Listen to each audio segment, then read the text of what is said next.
Aqui me sinto em uma comunidade acolhedora, diversa e interessante.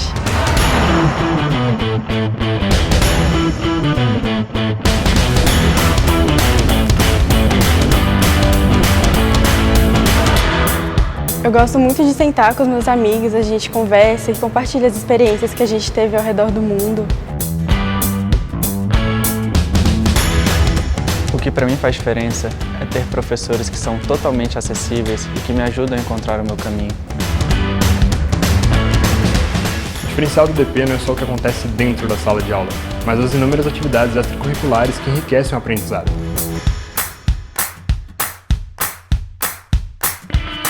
Aqui encontrei colegas que são inspiração, tanto pelo que pensam quanto pelo que fazem.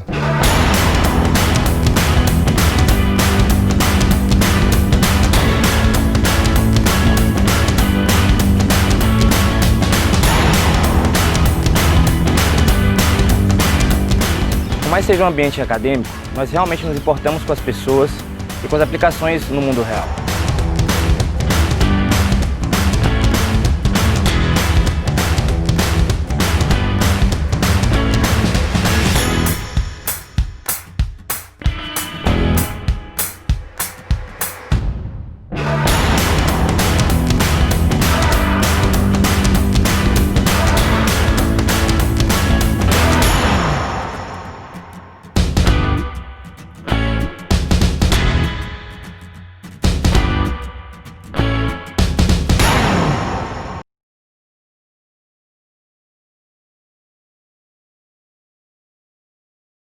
Hoje a gente tem a alegria e a honra de receber o professor Diogo Reis. Diogo, estou muito feliz de ter você aqui para a gente ter essa conversa hoje. Muito obrigada por ter aceitado o nosso convite, né? O professor Diogo Reis não só tem essa generosidade de estar aqui hoje para compartilhar o trabalho dele, a pesquisa dele com a gente, mas também tem estado com a gente nas últimas aulas, né, Diogo? Então, tem estado aqui com a gente, acompanhando as últimas aulas de leve, né? Então, eu vou fazer, sempre faço essa introduçãozinha que eu gosto de pensar que esse curso faz sentido, sabe? A gente está aqui numa linha que faz sentido. A gente começou com o professor João Bachur, uma perspectiva bem da filosofia e da sociologia, né, sobre fenômenos de polarização política e tudo mais. Na última aula, a gente escutou da Fernanda Bruno e do Rafael Evangelista o trabalho empírico de pesquisa que eles fizeram, sobre as eleições de 2018, e também fizeram já algumas comparações assim, sobre a desinformação na comunicação privada versus a comunicação de massa, né? Destacaram algumas diferenças, e hoje eu queria fazer uma conversa só sobre desinformação eleitoral, né? E aí daí vem o meu convite para o Diogo, que é um super especialista no tema. Eu vou ler a mini bio para vocês dele. O Diogo é advogado e cofundador do Instituto de Liberdade Digital, doutor e mestre em Direito Constitucional pela PUC São Paulo, colunista exclusivo na área eleitoral para o jornal Valor Econômico durante as eleições de 2016 e 2020, da Folha de São Paulo para as eleições de 2018. Professor de Direito Eleitoral na Universidade Presbiteriana Mackenzie e da FGV Law. Ele é membro da Academia de Direito Eleitoral e Político, coordenador dos livros Direito Público Digital, Fake News, a conexão entre a desinformação e o Direito Eleitoral Digital, todos da editora Revista dos Tribunais. Ele foi um dos especialistas convidados pela Relatoria Especial de Liberdade de Expressão da OEA para colaborar com o Guia de Combate à Desinformação. E ele pesquisa o tema de tecnologia e eleições desde 2012. Né? Então, claro que esse tema seria de alta relevância em qualquer contexto, né? A gente não pode hoje em dia fazer um curso sobre desinformação sem essa perspectiva eleitoral, né? Que acho que é uma das que gera as maiores preocupações. Então, e ainda mais nesse ano, né? Acabamos de viver uma eleição não só desafiada pela digitalização, como desafiada por uma pandemia, né, Diogo? Então, assim, acho que a gente vai estar aqui super ansioso para te escutar. Como sempre, gente, a gente tem 1 hora de exposição, vocês ficam à vontade para mandar as perguntas no chat. No final da exposição do Diogo, a gente abre para a nossa conversa. Diogo, mais uma vez, muito obrigada e passo a palavra para você. Ô, Clara, valeu, brigadão. Super obrigado a você, né? Tô mó feliz com o convite. Eu tenho tentado acompanhar o curso. Pena que coincidiu com outros compromissos, mas a de ontem com o Rafa Evangelista, eu consegui assistir boa parte, assim, quase toda. Então, de uma certa maneira, eu estou no curso tanto dentro quanto fora, mas de uma certa maneira está todo mundo dentro, né? Esse é o grande objetivo aqui. Queria agradecer demais você, Clara, por ter idealizado isso, ter feito isso, cumprimentar o pessoal do curso em si. Muito bom saber do interesse de vocês. E o pior é que, assim, uma hora, quando você falou, eu fico pensando, nossa, eu queria usar uma hora só para tentar ouvir de cada um. O que te motivou a conhecer esse tema, a desenvolver mais esse tema e tal? E aí eu agradeço aqui a Audrey, que está com a câmera ligada, valeu. E aí é sempre bom, porque a gente começa a identificar as pessoas, fiquem à vontade para não ligar, porque cada um tem uma realidade. Eu, por exemplo, estou com dois, não sei se dá para vocês verem, dois cachorrinhos aqui, e que estão dando um bom trabalho. Uma é filhotinha, e ela ainda não se acostumou com as coisas, não. Então, provavelmente, nas outras vezes, eu fiquei com a câmera desligada. Então, vocês são super legítimos para desligar, mas quem quiser ligar, fique à vontade também, eu vou adorar.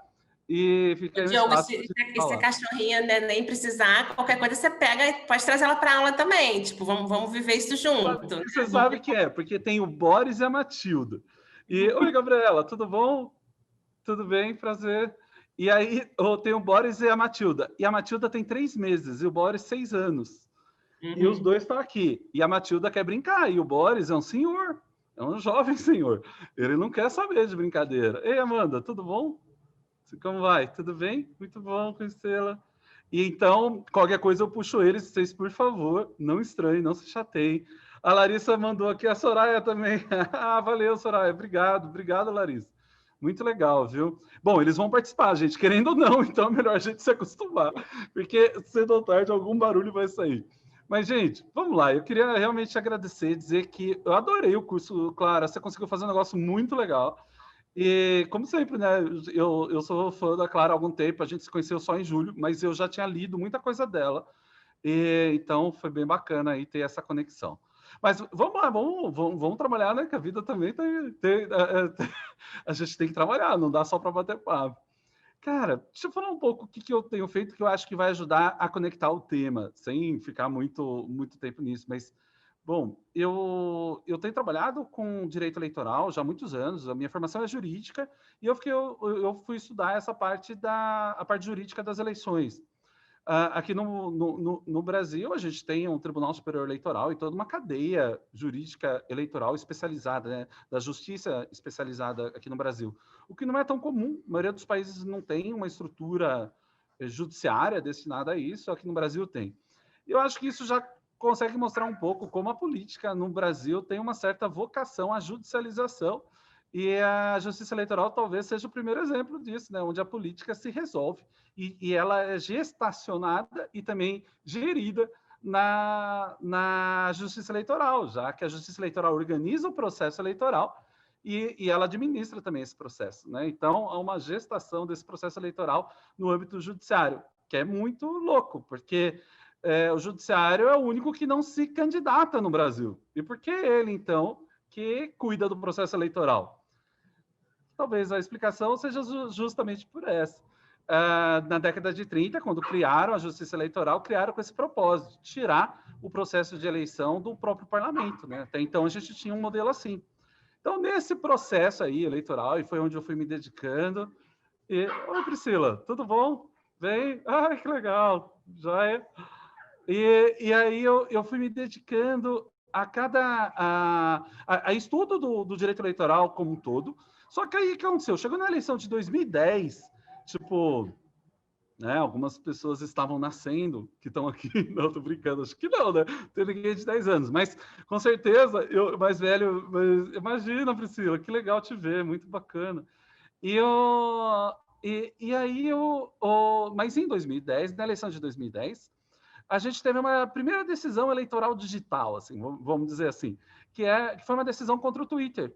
Teve um lance com o Índio da Costa, que era vice na época, candidato Serra, e aí ele pediu direito de resposta. Você já deve ter visto algumas vezes, é muito comum na televisão, se alguém na propaganda eleitoral gratuita, né, na televisão, que de gratuita só tem meio que o nome, Valeu, obrigado, claro. E aí, nessa propaganda eleitoral na TV, vocês já viram várias vezes, tipo, entrar num programa de um candidato, a resposta do outro candidato.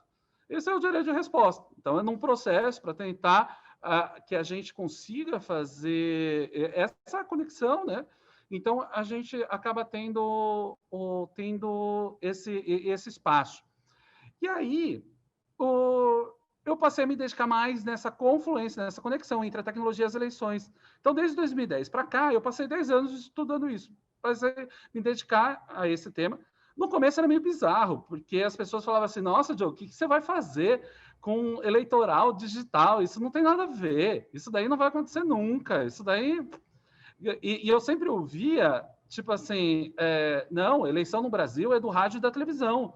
Não tem nada a ver, a internet não vai chegar perto.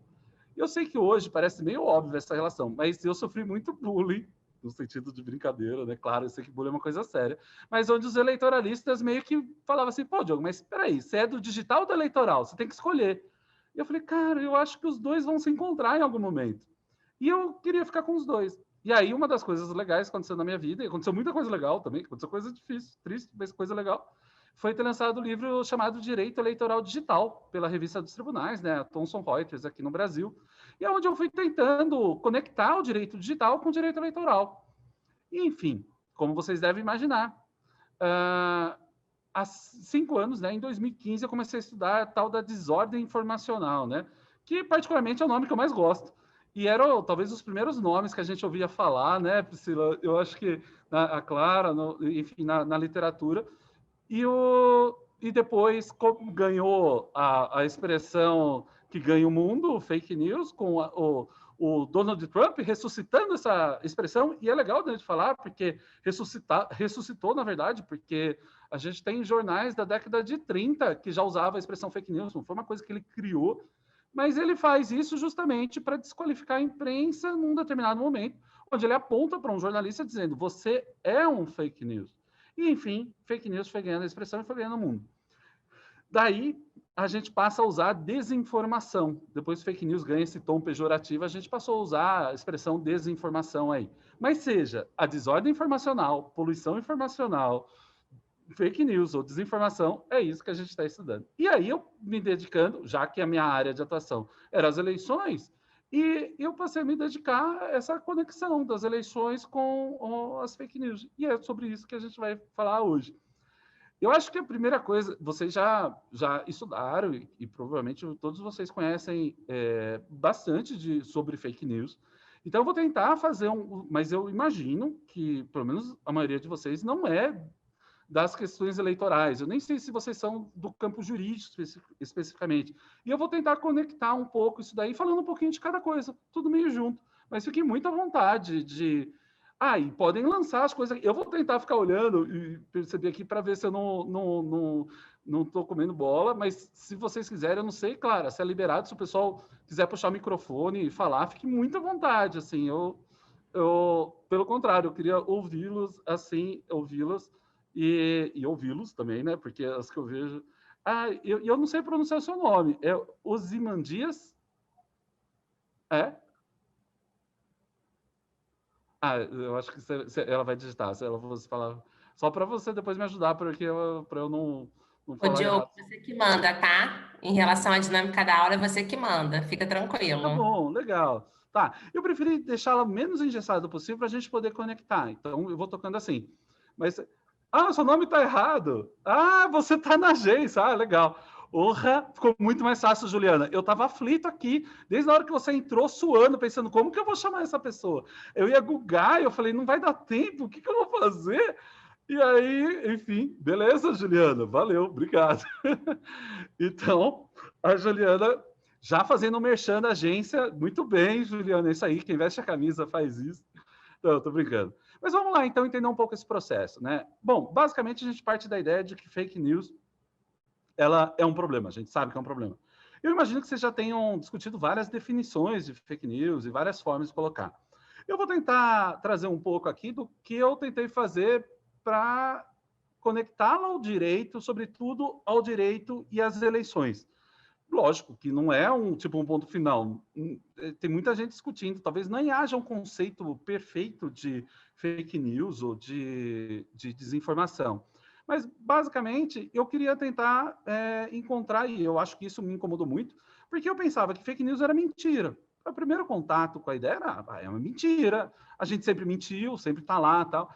Mas aí eu comecei a pensar, eu falei assim, nossa, cara, mas eu vejo um monte de fake news com verdades. Né? Tipo, vocês nunca repararam, assim, tipo, uma porrada de fake news circulando com uma foto super verdadeira, mas talvez o contexto era falso, talvez o contexto era enganoso. Eu falei, putz, então não dá para ficar só com mentira verdade, né? Outra coisa que eu fiquei pensando se era mentira foi assim, nossa, cara, se fake news for mentira, será que ela é um problema para o direito? Minha área jurídica, né? Então, assim, eu falei assim, será que isso é um problema meu? Né? No fundo, é isso que eu estava querendo falar. Ou não, isso é uma questão, né, da sociedade, jornalismo, mas do direito? O que o direito tem a ver com a mentira? E foi curioso, porque eu fiz esse debate algumas vezes no âmbito universitário e tal, e as pessoas falavam assim, pô, Diogo, mas o direito pune a mentira. Por exemplo, se você indicar que alguém cometeu um crime, mas isso é falso, é mentiroso, essa pessoa deve responder por um crime chamado calúnia. Aí o outro falou, não, mas se você enganar alguém e obter vantagem, isso pode ser estelionato. Não, a lei também pune o falso testemunho, que é você ir lá no processo e falar conteúdo falso, né? Você dá um falso testemunho. E aí eu fiquei pensando assim, putz, mas será que o direito, quando pune, ele pune porque a pessoa mentiu ou porque ela causou um dano ou uma ameaça de dano? No fundo, claro, a minha preocupação era o seguinte, bom, já que fake news tem conceito para tudo quanto é lado, qual que seria o nosso conceito? Considerando o direito, considerando o espaço brasileiro, o que eu deveria procurar? Ou seja, o que me autoriza a envolver? E aí, eu acredito que a existência de dano, uma ameaça de dano, é o que deflagra o interesse jurídico do tema. Mas aí você pensa, poxa, então uma mentira, né, que pode causar dano, ela passa a ter interesse jurídico. E aí eu fui tentando conectar e fui buscando outros elementos. E aí, no final, eu cheguei, talvez, né, assim, e claro, gente, isso é bem uma questão de opinião pessoal, assim, com base na pesquisa. É um profissional, né? Não é bem pessoal, é profissional, mas que está super aberta para a gente ver se faz sentido. Mas, basicamente, eu fui tentando conectar o conceito de fake news, ou desinformação, seja a forma que você chamar, com a presença de 3 elementos, que era o falso, né? O falso especificamente, então, nesse contexto. E aqui eu acho que falso, é legal fazer uma distinção do falso para mentira, se vocês toparem, mas para ser prático, eu tenho falado que o falso é quando você tem um conteúdo falso mesmo, só que encaixadinho num contexto verdadeiro. Então, você tem um contexto verdadeiro, pega um conteúdo falso, pá, encaixa lá. Ou o contrário, quando você tem um conteúdo verdadeiro encaixado em um contexto falso. Porque a gente sabe disso, né? O conteúdo e contexto são meio indissociáveis. São poucas coisas que sobrevivem sem um contexto. Então, quando eu falo do falso, eu estou falando do falso, tanto no contexto quanto no conteúdo. Quer ver um exemplo? Quando o Sérgio Moro, que foi ministro da Justiça, ele sai do Palácio do Planalto, circula uma fotografia com ele almoçando com o Rodrigo Maia. E a legenda também embaixo era assim, Sérgio Moro sai do Palácio do Planalto e confabula com o Rodrigo Maia, uma coisa assim. E circulou nas redes. Aquela fotografia é verdadeira. As pessoas... O Rodrigo Maia falou, não, tiramos essa foto mesmo, almoçamos. Mas isso foi um outro dia, num outro momento, e não foi para confabular, foi muito antes daquele episódio. Às vezes, só o tempo muda tudo, né? Vocês lembram, e vocês devem ter visto, um trecho do vídeo do Drauzio Varela, que é um médico super conhecido aqui no Brasil, sobretudo em razão do seu trabalho, tanto na literatura, na medicina e na televisão, e um trecho de um vídeo dele no qual ele fala assim, não, calma, não precisam usar máscara, ficar em casa, não criem pânico, alguma coisa assim, né? E esse vídeo não é falso, ele é verdadeiro. Mas ele foi feito num momento anterior ao Covid-19 ter algum caso aqui no Brasil. Quando começou alguns casos e chega uma notícia lá na China, ele está dizendo assim para o povo brasileiro, meu, você não precisa se trancar em casa, calma, vamos ver o que é. Ou seja, não era uma pandemia. Não havia...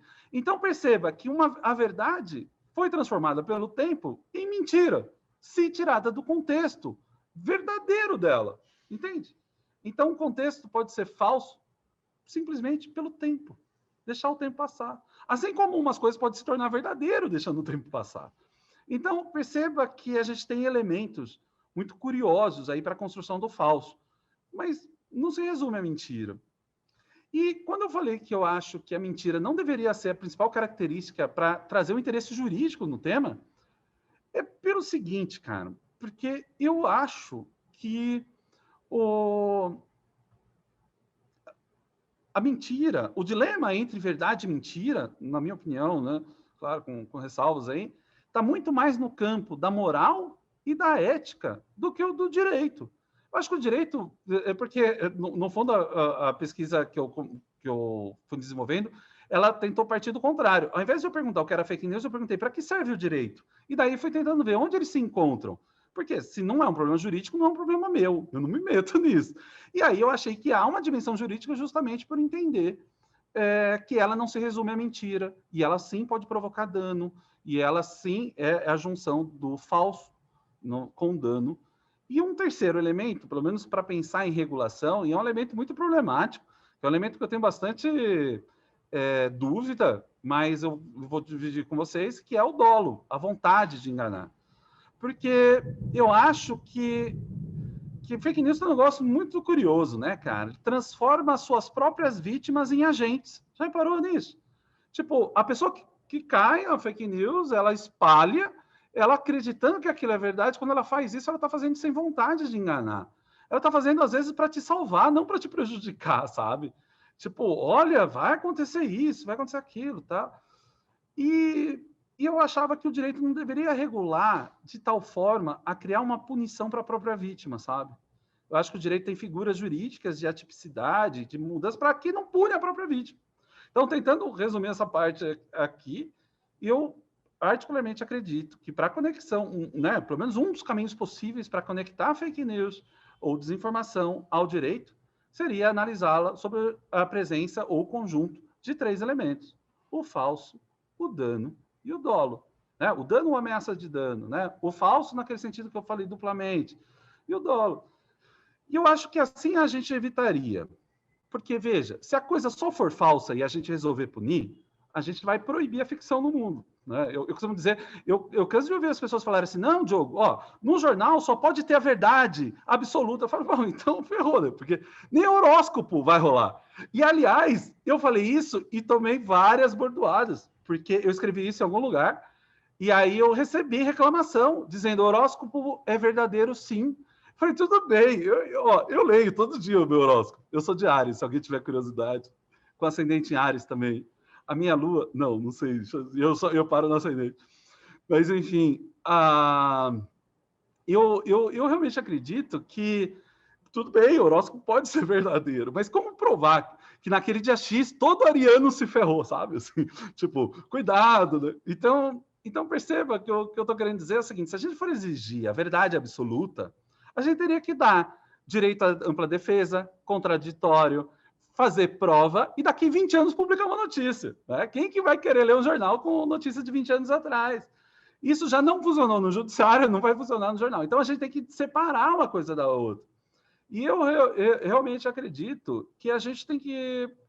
sei lá, eu sou fã do jornalismo, né? Eu não sei se vocês são do jornalismo, tem alguém do jornalismo, da comunicação de uma forma geral. Se vocês... Eu sou fã demais. Eu sou um jornalista frustrado, sabe? E eu tenho uma coluna no Valor Econômico, tive na Folha de São Paulo, tive no Valor Econômico. Eu me realizo, eu me sinto o jornalista quando eu estou escrevendo no jornal. E eu admiro muito o trabalho de vocês e acho que esse foi um dos caminhos que me levou para estudar um pouco de liberdade de imprensa. Mas, e uma das coisas que eu estava aprendendo no jornalismo, que era um pouco de que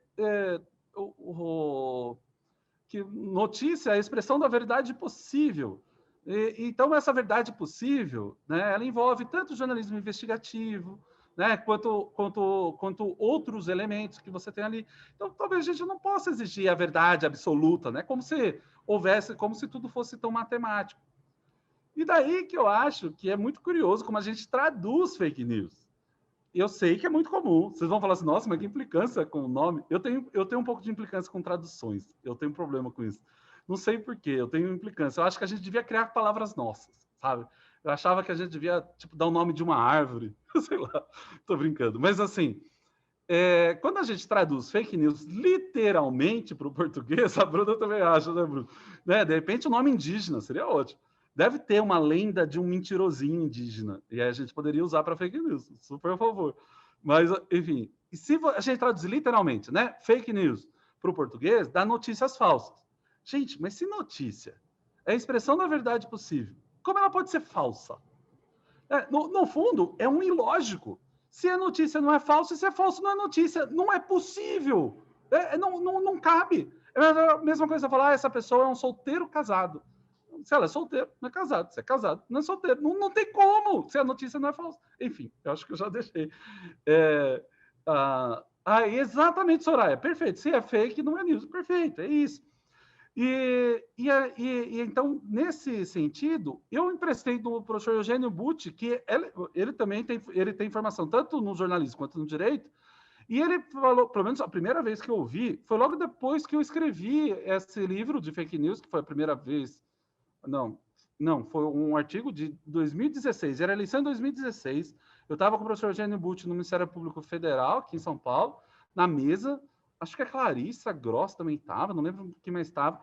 Mas aí ele falou assim, não, porque a gente não tem que coibir o falso, tem que coibir a fraude. E eu achei aquilo maravilhoso. E aí eu falei assim, bom, então é isso.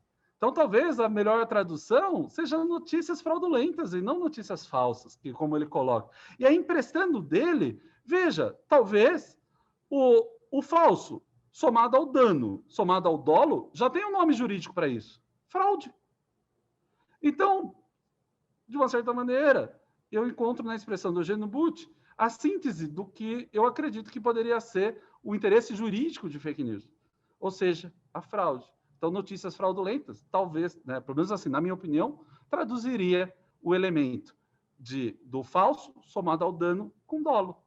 Então, eu acho que é aí que a coisa meio que se fecha, pelo menos para mim, mas, enfim, é um tema que está sempre super aberto, né?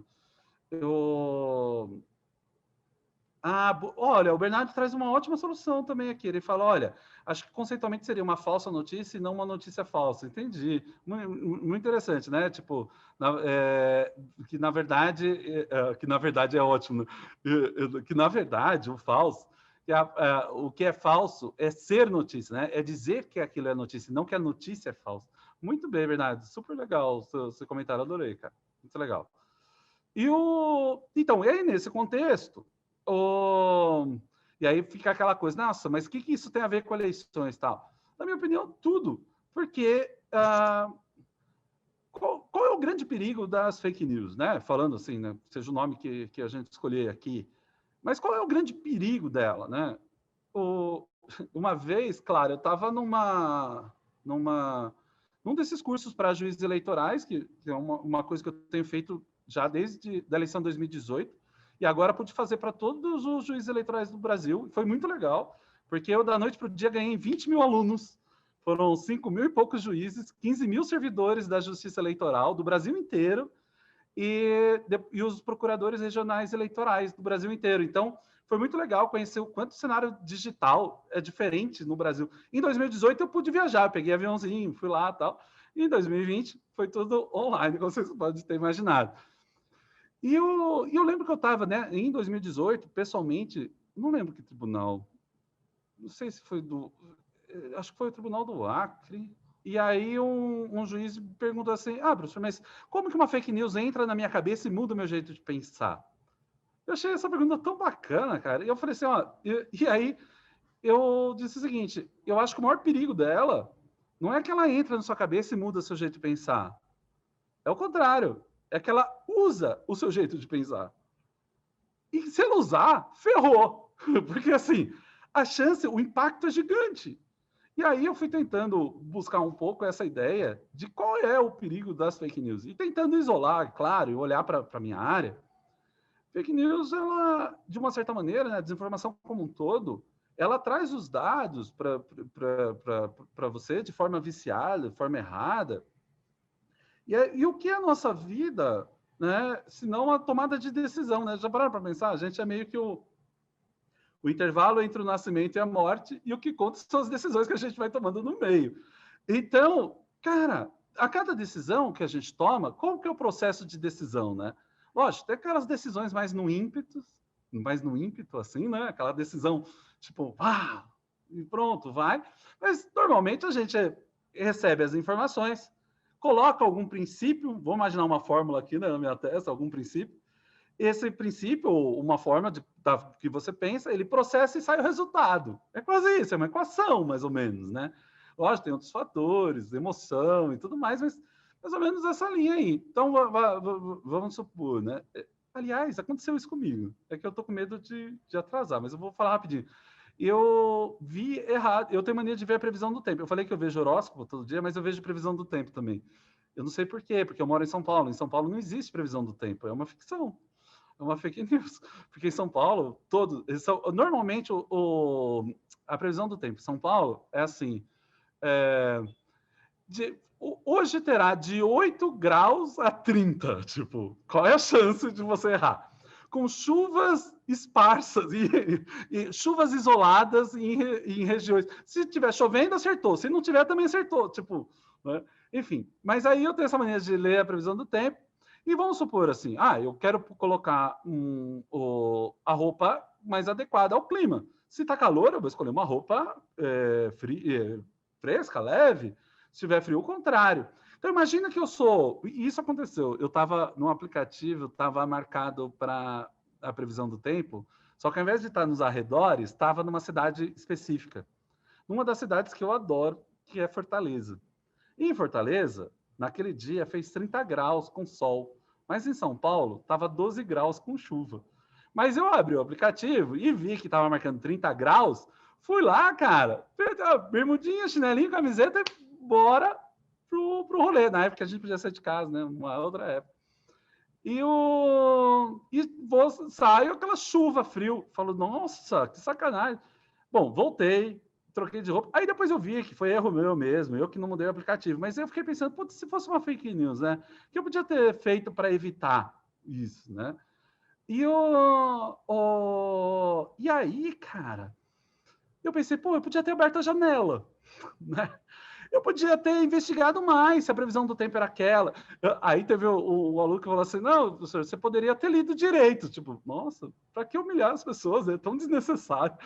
Mas, enfim, entende que talvez se eu buscasse múltiplas fontes, né, análise específica daquela fonte, buscar outro, talvez eu não cairia nisso. Mas olha o que aconteceu, né? Perceba, eu tomei a decisão de colocar a roupa mais leve naquele dia. E aí, vocês acham que essa decisão foi uma decisão correta ou errada?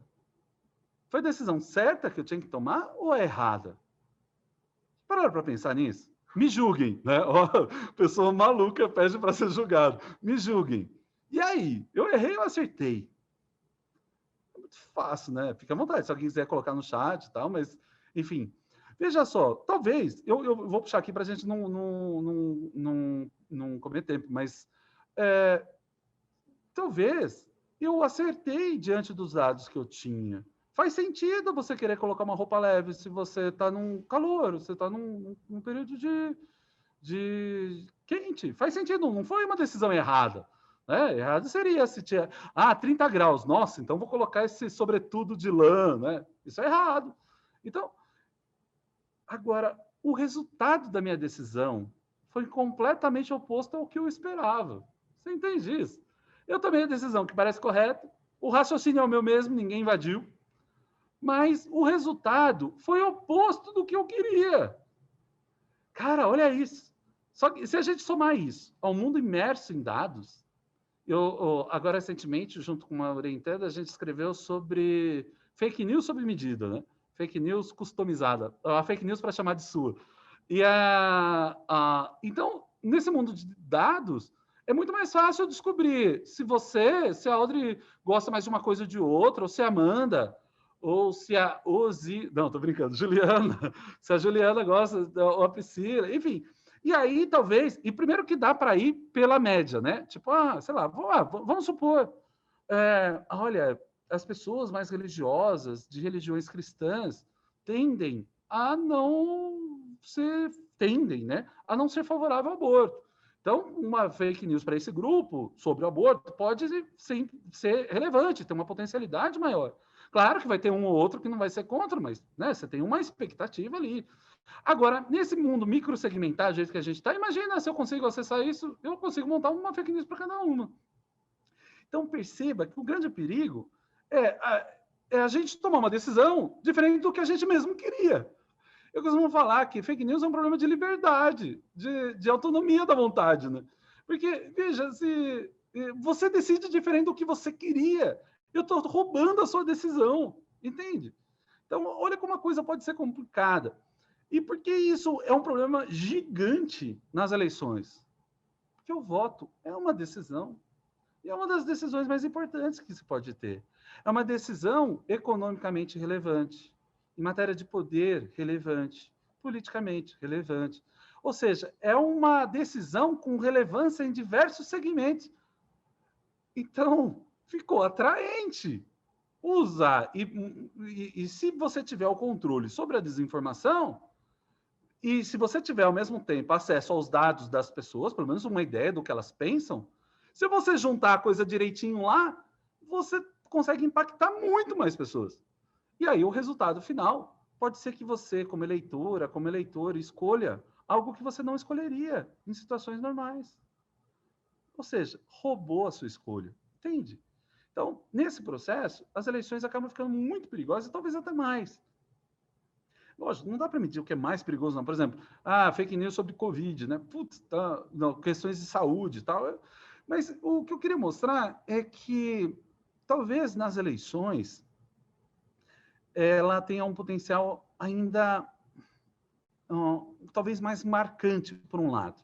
E é isso que eu queria dividir com vocês. Talvez eu acho que é bem específico das eleições, e, na minha opinião, bem específico das nossas eleições, das eleições brasileiras.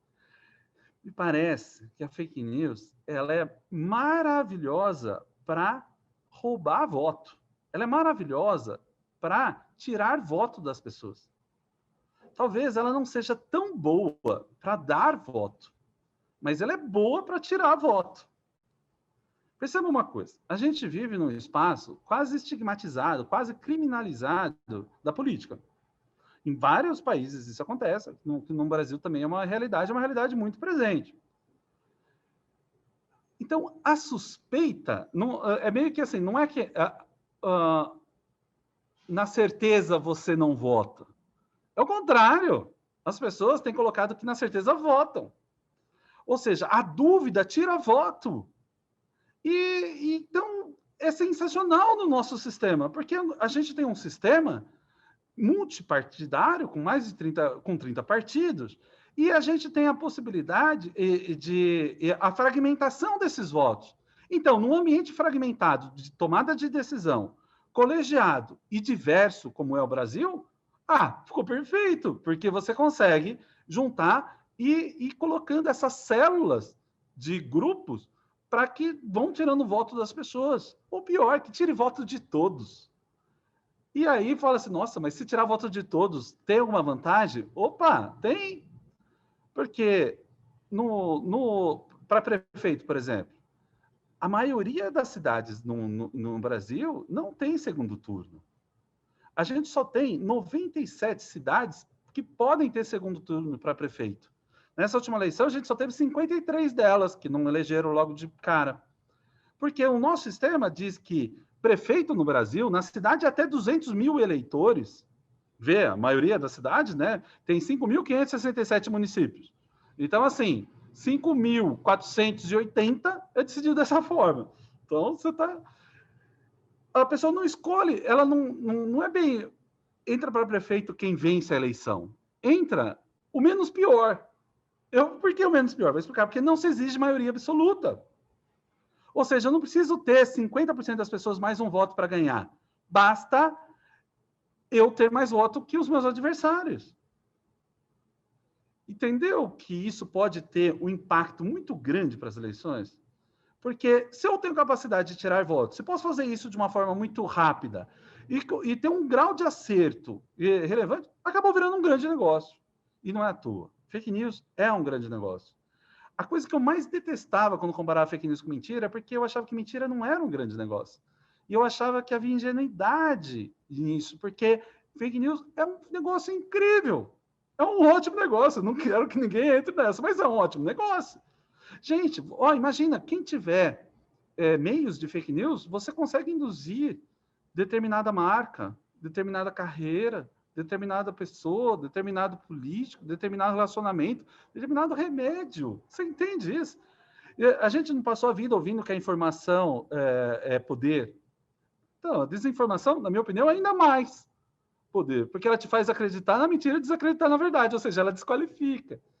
E então, a gente tem nesse espaço um grande negócio. E como todo negócio, tem estruturas de indústrias, né? Você tem as pessoas... na minha opinião, a principal distinção que o direito deveria fazer de fake news, e que eu acho que não está fazendo, que é a fake news individual e a fake news em massa. A fake news produzida em grandes volumes, que, na minha opinião, deveria ser o alvo, e não a fake news do senhorzinho de Pindamonhangaba que acreditou que iam demolir o Cristo Redentor para colocar uma estátua da Anitta no lugar, sabe? Assim, então, não é esse o problema. Eu acho que o problema é essa produção negocial, essa produção em massa. É isso que está sendo conduzido. E não se o sujeito não é bem informado. Eu não acho que a gente tenha dever de verdade na vida. Não acho. Eu acho que a gente não deve provocar dano nas pessoas, mas dever de verdade? Sei. E nesse contexto eleitoral, parece que vai ganhando uma dimensão aí muito maior do que a gente poderia imaginar. Eu vou tentar fazer um paralelo, mas fique à vontade se tiver alguma pergunta. Eu perdi um pouco o chat, deixa eu só ver se eu pulei alguma coisa. Não. Ah, Aline, Aline, que legal que você comprou o meu livro, obrigado. Agora eu já sei quem, além da minha mãe, comprou esse livro aí. Muito bom, Aline. Legal, obrigado, viu? Espero que você goste. Qualquer coisa, manda lá. Obrigado, viu, Aline? Eu não te vi aqui ainda, mas, em todo caso, qualquer coisa, depois, se eu puder, claro, deixar contato, alguma coisa, e a gente fica em contato. As redes sociais já ajudam, né? Pode tudo. Além delas, se quiserem um e-mail, o que você quer? Fala aí. Ah, legal. Não, Aline, imagina, fique tranquila. É que eu estava procurando você no quadro, eu acho que você está no quadro 2 para mim, por isso. Imagina. Obrigado, viu? Olha só, gente. E eu acho que é aí que a coisa foi ganha essa dimensão. Eu queria fazer uma comparação. Se vocês tiverem qualquer coisa, vão trazendo junto, tá? É para ser mais junto do que só eu falando, mas uma das coisas que eu anotei que poderia interessar para vocês é talvez uma comparação entre fake news nas eleições de 18 e de 2020. Ontem, por exemplo, o Rafael trouxe bastante coisa sobre a eleição de 2018, né? Acho que por causa daquela pesquisa do WhatsApp. E eu pensei que isso poderia interessar vocês. Eu vou falando, se de repente achar que está meio fora, tá, eu falo. Mas olha, eleição de 18 e eleição de 2020. Eleição de 18... eu vou voltar um pouquinho mais na eleição, só para falar da de 16, tá? Bem rapidinho. Eleição de 2016. Alguém lembra dela? Foi a última eleição municipal, fora essa que a gente acabou de passar. Essa eleição de 2016, ela é para ser as eleições mais esquecidas da história, ou pelo menos dos nossos tempos. Vou explicar por quê. Na eleição de 2016, a gente tinha, em 2014, tinha feito a eleição nacional, e em 2014, 2015, escândalos de corrupção gigantes e julgamentos super midiáticos, né, no sentido de impacto, surgiram e que fizeram com que o Supremo Tribunal Federal tomasse uma decisão de proibir o financiamento de campanha por empresas. Então, essa foi uma mudança muito importante no âmbito eleitoral, porque o Supremo Tribunal Federal, né, por vários outros motivos, mas indica que, olha, a empresa não vota. Já que ela não vota, ela não deveria também doar dinheiro, né? Meio que isso. E o Supremo declara inconstitucional a doação de dinheiro por parte de empresas às campanhas eleitorais. Você pode perguntar, nossa, mas por que isso é importante para fake news? Eu vou mostrar. Mas eu acredito que quando o Supremo toma essa decisão, e logo em seguida teve uma reforma eleitoral da Lei 13.165, essa reforma eleitoral proíbe que as empresas doem dinheiro. Eu não sei se vocês acompanharam isso em algum momento, mas antes as empresas poderiam doar 2% do seu faturamento. E como é feita a doação no eleitoral, né? Só para conectar todo mundo aqui, mesmo alguém que não tem experiência nenhuma nesse tema. Pega-se o ano calendário passado, o ano calendário do seu imposto de renda, então, vamos supor, a Priscila entregou o imposto de renda nesse ano, com as informações do ano passado, 2019. A Priscila ganhou 10 milhões de reais no ano de 2019. Eu acho pelo menos isso, Priscila. No mínimo, 10 milhões de reais.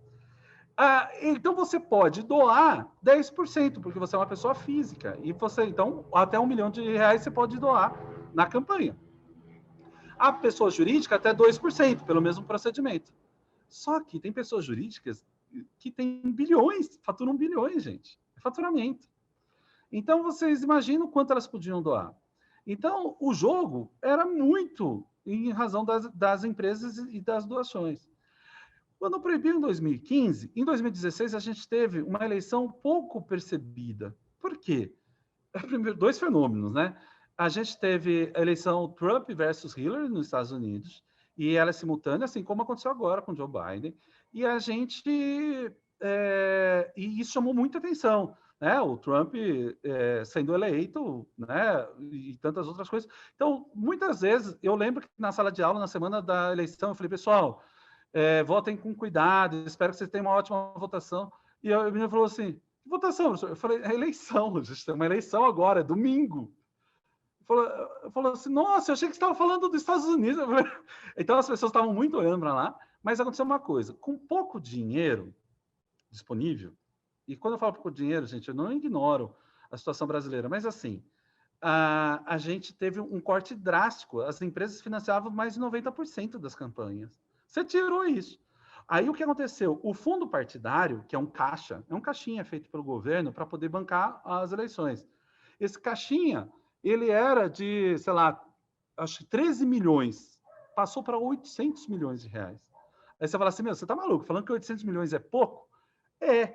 Agora, na eleição de 2020, tivemos mais de 2 bilhões de reais. Então, veja, né, quanta coisa que a gente está falando.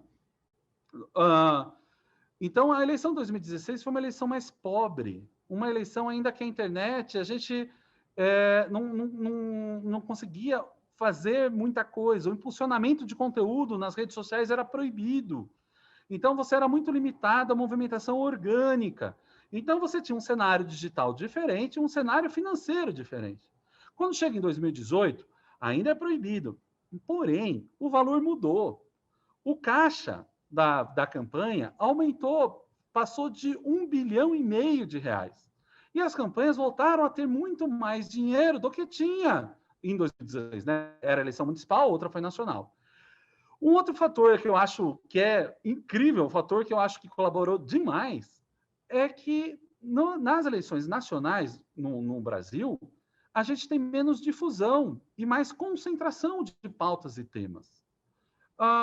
Então, perceba como a gente tem essa relação. Imagina, Bruna, tudo bem. Imagina, obrigado. É porque eu falei do Rafael, Bruna, a culpa foi minha, eu confesso. É isso aí. Mas daqui a pouco eu vou ler seu comentário direitinho aqui. Valeu, viu? Então, eu queria que a gente percebesse que com temas e pautas nacionais, a gente tem mais pessoas, imagina. A gente tem mais pessoas falando do mesmo tema. Gente, então, as fake news têm mais rede para trafegar, você entende? Você não tem só vamos imaginar, né? Eu gosto de imaginar a fake news como um impulso elétrico e toda a malha, né, como uma rede. Então, assim, você tiver um impulso muito forte, uma malha grande, aquilo vai ficar girando muito tempo e ela vai, se reesquenta, vai, volta. Quando você tem, imagina malhas pequenas. Então, ao invés de ser uma eleição nacional, você tem municipal. No fundo, a eleição municipal no Brasil, ela é, na verdade, 5.567 eleições. A eleição nacional são 28 eleições. Porque é 27, né, os 26 estados, mais o Distrito Federal, mais para presidente. Então, olha, é outra lógica. Quem estuda eleição municipal e quer aplicar na nacional, não faz sentido. É outra coisa. E aí, o que acabou acontecendo em 2018? Unificou-se, ampliou-se o poder, o espaço digital. Ampliou-se o financiamento.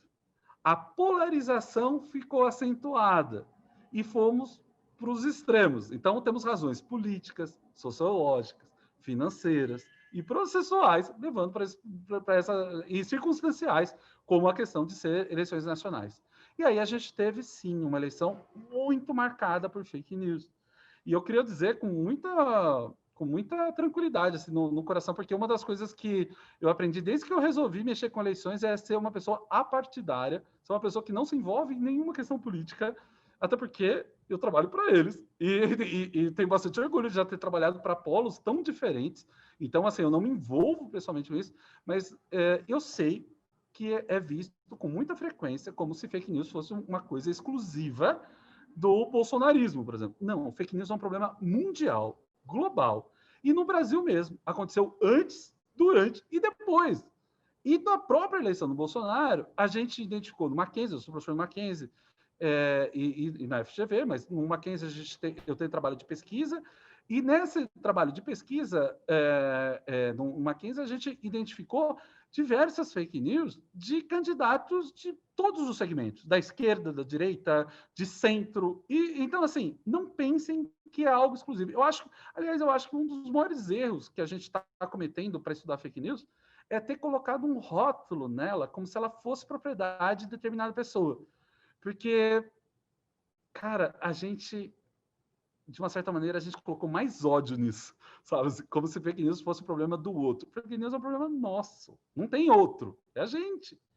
Então, eu acredito que na eleição de 2018, essa explosão de fake news, e foi muito importante mesmo, ela se dá com essa mistura tóxica e perigosa de você ter uma proibição de doação de pessoas jurídicas, mas um aumento de valor de dinheiro em caixa. E, gente, eu preciso dizer, e eu acho que vocês já imaginaram isso, e já deve ter pensado nisso outras vezes, mas quando se proíbe a doação de pessoa jurídica para a campanha, eu sei que pode parecer que eu estou fazendo uma defesa disso, não é isso, eu acho que existem outros modelos, tá? Eu acho que, com toda sinceridade, na minha cabeça, não faz sentido nenhum proibir a doação de pessoa jurídica para acabar com a corrupção. Porque eu lembro que um dos argumentos foi assim, não, que a pessoa jurídica dá o dinheiro e depois vai lá, frauda a licitação para poder roubar e pegar o dinheiro que ela investiu e mais um troco. Né? Não é isso que a gente escuta? Gente, então por que não muda a lei de licitação? O problema não está na doação, o problema está que a licitação é fácil de fraudar. Então, assim, você entende que eu acho que mudar o DNA do dinheiro, se ele é público ou privado, não vai tornar ninguém mais honesto. Dinheiro é dinheiro. Então, acho que o problema não está ali, eu acho que o problema é outro. Eu acho que teve uma cortina de fumaça e o Supremo acabou entrando nessa e decidiu assim, e a legislação seguiu o Supremo. Mas quanto mais você aperta financiamento, mais a busca por caixa 2, não é? É natural isso, gente. Natural, isso acontece. Só para vocês terem ideia. Tem uma pesquisa da GV, acho que foi a Avelino que tocou, que não sei se foi a Avelino, não lembro quem tocou, mas as pessoas físicas passaram a doar muito mais para as campanhas. E aí, quando você pega a ocupação das pessoas que doaram acima de 10 mil reais, 90 e poucos % são de empresários. Quando você pega o segmento dos empresários, são os mesmos das empresas que doavam antes. Entendeu? Por isso que eu estou falando. É meio hipócrita achar que, sei lá, mudou do CPF. Não... Então, assim, enfim. Mas isso favorece, talvez, até uma cultura, uma busca desenfreada pelo caixa 2. Gente, onde dá para usar caixa 2? Se você tem um caixa 2, onde você vai usar? Você vai comprar uma casa que custa 10 milhões de reais e todo mundo vai ver que você mora numa casa incrível? Ou você vai usar em coisas que desaparecem? É um dinheiro que você não pode declarar, né? Por isso que é caixa 2. Gente, e aí eu acho que o caixa 2 ganhou uma nova conotação em 2018, onde muito desse dinheiro pode nem ter sido administrado por campanhas, mas abasteceu essas chamadas usinas de fake news. Porque se você olhar para um lado, parece que são agências de marketing. Não que as agências sejam, tá? Não é isso. Mas o que eu estou querendo dizer é que é um serviço de divulgação e, de repente, isso pode ter aparecido ali. E eu acho, né, que se aumentou o dinheiro ilícito, eu tenho que usar esse dinheiro em alguma coisa também ilícita. Não, vai ser difícil esquentar, né? Então, talvez isso possa ter favorecido. E aí fica aquela coisa, nossa, mas o que aconteceu na eleição de 2020? Eu ainda não sei, mas eu tenho alguns palpites. E aconteceu de tudo, né? Eu não sei o que não aconteceu na eleição de 2020, mas pandemia, tudo aconteceu. Mas eu vi uma matéria falando, né, questionando sobre fake news, e eu escrevi no Valor também sobre isso, dizendo se a fake news em 2020 foi menos do que em 2018 e tal. Evidentemente foi menos, muito menos, muito menos. Eu não sei se alguém discorda, mas nacionalmente falando, a agência Lupa mesmo falou que, acho que não deu 1/3, né? Preciso ver o número lá, né? Porque se tá assim sem olhar, mas enfim, diminuiu muito. E eu estava com a Cris Tartaglia, que hoje ela está na Rede Internacional de Fact Check, mas eu estava com ela e a Patrícia Blanco num evento do TSE, com apoio do Google, se não me engano, a gente falando e a gente discutindo ali, e eu falei assim, olha, eu acredito que numa eleição nacional, municipal, o tema também se fragmenta. Não só os eleitores nem os candidatos, o tema também se fragmenta. E aí você tem menos temas nacionais e mais temas locais para se discutir. A eleição municipal é uma eleição local. É a eleição que o sujeito vai falar lá se vai construir o piscinão ou se não vai, se vai fazer a ponte ou se não vai, se vai fazer o hospital ou não vai. É local. Você não tem engajamentos nacionais. E aí eu tenho um palpite. E dei um palpite para a Cris naquele evento, tá lá, dizendo assim, olha, eu acho que para medir fake news nas eleições de 2020, a gente deveria olhar para os temas nacionais. E quais são os temas nacionais? Um deles, urna eletrônica. Tem algo mais comum para se discutir numa eleição do que uma urna eletrônica que está em tudo quanto é lugar? E aí? Vocês podem não ter visto muita fake news dos seus candidatos. Mas vocês viram fake news sobre urna eletrônica nessa eleição? Viram igual ou até mais? O que eu estou querendo dizer é assim, houve muitos esforços fizeram muito bem. Por exemplo, o WhatsApp limitou encaminhamento, as empresas, na boa, assim, sendo muito honesto, assim, as empresas deram um show nessa eleição, na minha opinião. E o Tribunal Superior Eleitoral fez uma aproximação muito importante. As empresas trouxeram várias mudanças nas redes sociais e que eu acho que ajudou muito, assim. Então, um destaque muito importante, sei lá, WhatsApp, Facebook, Google. Então, eu acho que a gente precisa valorizar isso. Mas os temas nacionais, eles parecem que mostraram que a fake news está meio que ali, ela não acabou. Com profundo respeito, eu admiro muito o ministro Alexandre de Moraes, ele, inclusive, é professor no Mackenzie também, mas eu vi uma palestra dele, né, recentemente, na semana passada, dele dizendo que acredita que que o inquérito das fake news e a atuação do Supremo também colaborou. Não que eu não acredite que tenha colaborado, realmente, o Supremo entrou de cabeça nesse tema, né, a gente pode dizer isso, mas eu acredito que é difícil medir uma eleição municipal e nacional. Eu separaria temas nacionais dos locais e, pelo menos, eu vi muita fake news sobre as urnas eletrônicas, mas um fenômeno curioso. Foi fake news pós-eleições e não antes das eleições. Porque parecia que o objetivo, com toda a sinceridade e sem levantar qualquer suspeita, se não é isso, mas me parece muito que o objetivo estava mirando 2022. Porque elas explodem no fim da eleição, quando termina a eleição. E olha para as urnas eletrônicas, com muito desenho, com desenhos muito parecidos. Então, assim, ainda que não haja ilegalidade, eu acho que defensores não, né? Como que eu vou chamar? Pessoas que atacam as urnas, de alguma maneira, se coordenaram, ainda que gratuitamente, não sugeri, mas se coordenaram para que houvesse um movimento. O próprio ataque hacker ao TSE, se você for ver, há muitas questões que parece que levam para essa percepção. Não sei o que é, talvez com o tempo a gente descubra, né? Mas me parece que isso ajudou a mostrar a força ainda que a fake news tem e que ela pode ter numa eleição. Que talvez na municipal tenha aparecido menos porque foi muito mais fragmentado. E é mesmo, ela é assim. Tanto é que, eu não sei se vocês repararam, mas quem vive em alguma cidade que tem segundo turno, viu aumentar muito a quantidade de fake news. Porque criou-se, na minha opinião, né? Isso é só minha opinião, tá, gente? Eu não tenho pesquisa empírica nenhuma nisso, é só o que eu acho.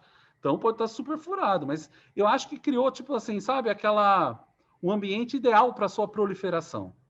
Porque segundo turno, quem que compete no segundo turno? 2. Se são 2, são polos, né? Então você polariza o debate. Você elimina as distrações, polariza o debate e coloca isso num curto espaço, num período curto. E a gente teve o segundo turno mais curto da história, né? Porque antes do segundo turno, a gente tinha um intervalo de 3 semanas e nessa eleição tivemos apenas de 2 semanas. Considerando o que tirou do rádio e da televisão, a gente teve 10 dias de campanha. Então, assim, aquela pressão de última hora, de apelação, sabe, de última hora, meio que os boatos de última hora também ajudaram a crescer. Então, criou-se a tempestade perfeita, eu acho que, sabe, essa estufa com temperatura e pressão adequadas, e elas proliferaram muito. Então, eu acredito que isso mostra que o problema não acabou. Isso mostra que o problema...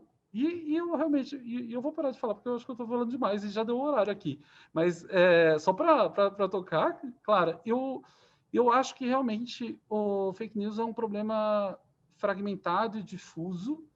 Então, vem de tudo quanto é lugar, de várias camadas, e eu acho bizarro a gente querer que a solução venha de uma pessoa só. O tribunal tem que resolver, ou o juiz tem que resolver, ou o legislador tem que resolver. Cara, vai ser impossível um segmento só resolver. Acho que o jornalismo tem o seu papel, a educação o seu papel, o direito o seu papel, as instituições o seu papel, mas as empresas também. Enfim, a gente tem que reconhecer isso como um problema também pandêmico. E a partir de então, tratar como tal e tentar enfrentar esses temas. Mas eu estou vendo aqui que eu tenho um comentário, uma pergunta aqui da Bruna, que eu não li antes, e tem uma também da Aline. Aí eu não sei, Clara, se você quer que eu veja ou você vê, do jeito que vocês acharem melhor aí, mas... Olha, Diogo, muito obrigada pela sua exposição. Eu estou ainda mais feliz, é sempre assim, eu termino da exposição do professor, eu estou ainda mais feliz de ter chamado ele. E hoje, assim, ficou muito claro o quanto contribui a sua perspectiva, a sua experiência com o processo eleitoral, né, de trazer perspectivas e coisas que realmente a gente não tinha tratado ainda no curso, sabe? Essa sua perspectiva sobre a própria estrutura do processo eleitoral, como a gente diferencia a eleição municipal da eleição nacional, né? A gente não é um tema que a gente vê sendo muito tratado, e pelo que você está contando para a gente, tem total importância sobre a dinâmica de desinformação, sobre como ela se enfim, são muitas coisas interessantes e realmente foi um prazer te escutar. A gente vai ler por rito, a gente vai ler as 2 perguntas que tem aqui e eu vou acrescentar uma depois, tá? E aí a gente vai conversando e aí conforme você for respondendo, acho que vão surgindo as outras também. Então, a gente tem uma pergunta da Bruna, dizendo que gostou muito dessas relações e queria perguntar mais sobre a relação da escolha do sistema eleitoral, se o voto é majoritário, distrital, proporcional, se a lista é fechada, aberta, escolha das possibilidades de financiamento de campanha, projeção de contas partidárias, etc., e a disseminação, potencialidade negativa da disseminação de notícias fraudulentas. Não, é perfeito. Não sei se você quer... um comentário, né? Essa relação, eu acho que tem tudo a ver. Assim, tá. Da Aline, com a experiência na área do direito, você acredita que o Brasil tem espaço para muito mais agências de checagens e com um futuro promissor? E eu vou acrescentar a seguinte pergunta. Diogo, pelo que eu entendi, você falou lá no início sobre a fraude, né? O dolo, ser falso, mais o dano e mais o dolo, né? E pelo que eu entendi, na sua opinião, a fraude eleitoral é isso de você enganar o eleitor, né? Dele depositar um voto na urna que ele não teria depositado diante de outras circunstâncias, diante de outras informações. Tá? Então, eu queria te perguntar o seguinte: você acha que a fraude eleitoral se resume a isso? Por que eu pergunto isso? Porque existem já alguns estudos, né, da ciência sociológica, das ciências sociais, principalmente tentando entender, até alguns estudos empíricos, qual é a relação, né, entre a disseminação de desinformação e o resultado da eleição, né? E eu achei muito curioso que você coloca a fraude não no resultado da eleição, que é o que não deveria ser, você coloca a fraude no sujeito, no eleitor, entende? Você diz, a fraude é a pessoa ir lá e depositar um voto que ela não depositaria, e não o resultado do processo eleitoral, que pode mudar ou não, né? Eu achei isso super interessante, porque o que esses estudos mostram é que realmente não tem como fazer essa comprovação, entende? Não tem como você fazer essa relação, se de fato a desinformação influenciou um resultado. Apesar de muita gente ainda achar que é o caso de tentar buscar essa confirmação empírica. Então, assim, por acaso essas três... Acabou de chegar uma pergunta do José Renato também. Você quer pegar ou quer responder as três primeiro? Eu vou... Deixa eu responder essas, porque minha memória é curta. E aí eu tô meio bagunçado, senão eu vou tocar. Mas aí eu já respondo. Obrigado, claro. Eu achei muito bacana e eu vou tentar conectar aqui. Vou começar com o que a Bruna trouxe. Realmente, essas relações, Bruna, eu acho que elas podem muito contribuir para um sistema para a disseminação da desinformação. Eu acho que, com toda a sinceridade, assim, a gente tem um sistema de propaganda eleitoral, na minha opinião, muito ruim, e que é um sistema que procura limitar. E ele é um sistema que poderia funcionar num momento analógico, e nem funcionava tão bem, mas no digital é completamente péssimo, porque busca-se muito na ideia do controle, e você controla conteúdos quando você vai controlar conteúdos no cenário digital. Isso, além de ser impossível, tem um problema, né? Porque eu não falei isso pensando no nosso tempo, mas assim, costumo dizer que o jogo eleitoral, ele tem os eleitores como principal objetivo. Mas, até o espaço digital ter se desenvolvido como se desenvolveu, esses eleitores ocupavam a plateia do jogo. Então, imagina um jogo do esporte que você preferir, sei lá, o vôlei, o futebol e tal. Imagina os eleitores todos na plateia. E está em campo os candidatos, os partidos e tal. Está em quadra os candidatos, partidos. O que acontece com a internet? Eles descem para o play. Então vai todo mundo para o jogo. Então, quando você limita e controla conteúdo, você não está mais só do conteúdo dos profissionais. Não adianta você falar para o cara, olha, você vai virar ficha suja se você não parar de falar besteira. Você está falando com o cidadão, com a pessoa que é a razão de existir do processo eleitoral. Porque a gente às vezes esquece e acha que a gente faz eleição por fazer eleição. A gente faz eleição para fazer valer a vontade do povo.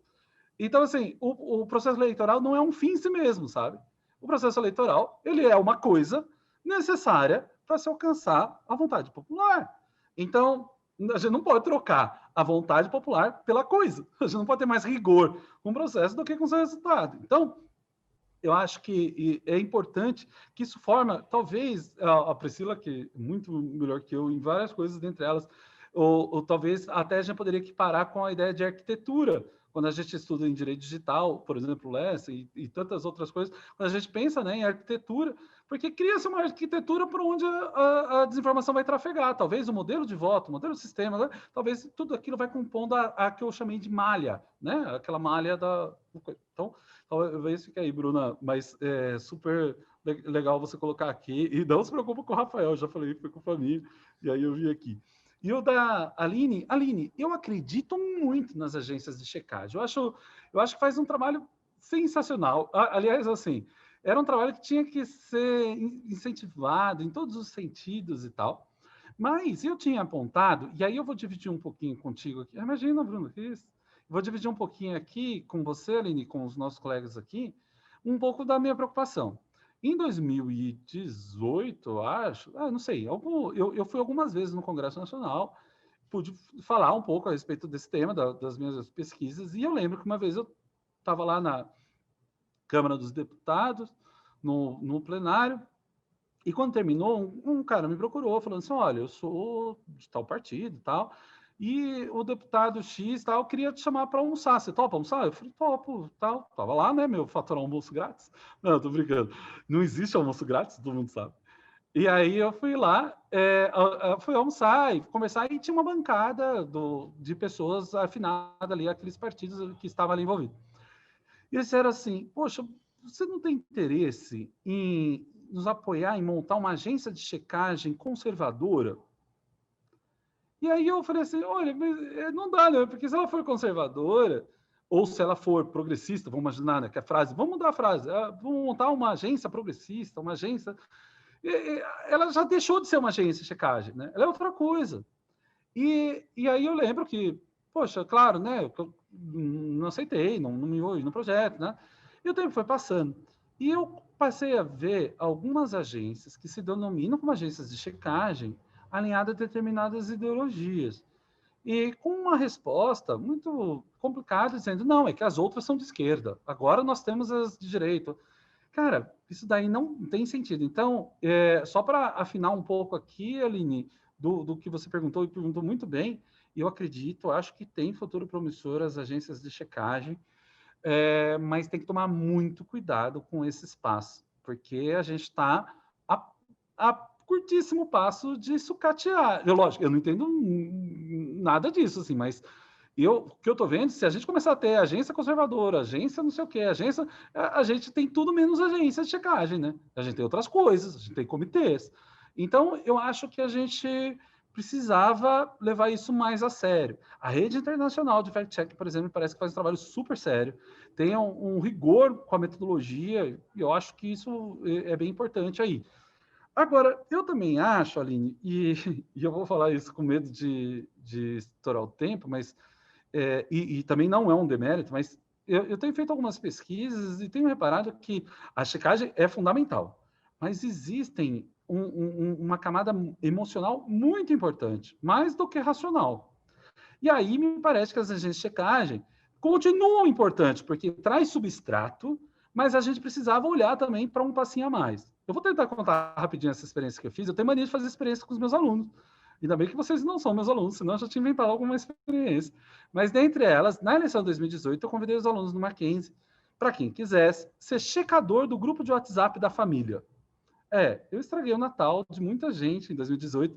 Eu sempre tenho medo de falar isso, porque eu acho que dá justa causa, e eu estou esperando ver se passa o tempo. Mas eu convidei os alunos para que, se eles quisessem, eles serem checadores de conteúdo do grupo do WhatsApp da família. Fizemos um treinamento de checagem, né? A gente pegou o treinamento da agência aos fatos, não que a agência se envolveu, a gente pegou os manuais dela, que são muito bons, eu acho muito bons.